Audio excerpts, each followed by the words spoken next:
magandang gabi po sa lahat ng viewers ko.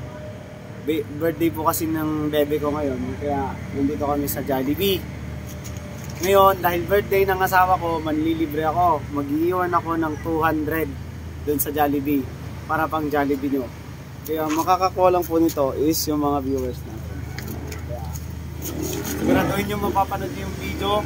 Papakita ko pa mamaya kung saan ko ilalagay ito na kayo na pong maghanap. Then, isa lang po yung hiling ko. Sana yung journey nyo na sa pagkuha ng 200 na to, paki-video nyo. Tapos, i-message nyo po ako, isend nyo sa akin yung video para maiayos ko po sa content natin. Para maging successful yung content po natin. Okay, yun lang po. Maraming salamat. Tara. Patay mo na. Hello po sa lahat po ng followers ko at viewers na nandito ngayon sa Jollibee.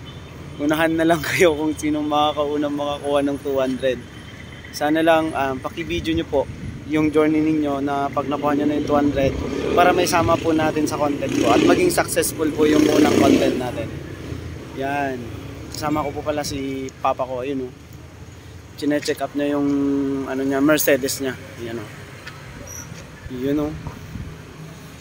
Kaya abang-abang po sa i-upload kong video. Yan. Kung kayo man po makakuha or hindi nyo makuha at gusto nyo pa rin maisama sa content, pwede nyo po akong i-message tapos isend nyo sa akin yung video. Yan. Ang pinaka-clue po natin dito, kung saan po yung magiging end ng video natin, yun po yung pinaka-clue kung saan ko banda ilalagay yung 200 pesos. Okay po. Kung saan po mag-e-end yung video natin. Kaya tandaan nyo pong mabuti. Kung saan ako last na mag-video, nandun po yung 200.